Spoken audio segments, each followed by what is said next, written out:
Hello साथीहरू, आज चाहिँ म स्याटरडे म अर्किनु होला अनि पनिर पानी बनाउनु मात्रै खायो लागिरहेछु। सानो बच्चाहरूलाई कप मात्रै स्न्याक्स खायो बनाइदिन लागिरहेछु। यसमा मैले चिकन लिएको छु र यसलाई ओभनिङ गरेर हाफ बोइल गरेँ अनि रोस्टको लागि रेडी गरेको छु।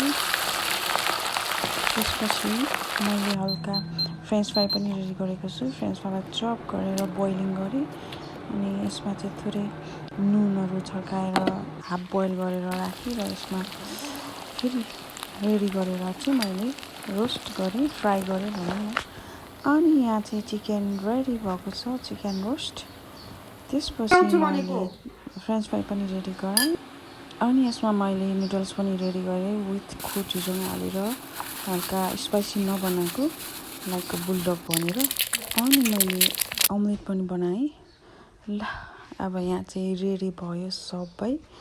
अहिले फ्रुट्सहरू पनि राखेको छु, कसैलाई पिरो कसैलाई नपिरो नुडल्सहरू बनाएर सबैलाई दिएँ र यहाँ खाइरहेछ, इन्जोय गरिरहेछ लाइफली। ल साथीहरू, यति नै हो आजलाई स्याटरडे फनको लागि। अर्कोचोटि भेटौँला यस्तै यस्तै लिएर। By by.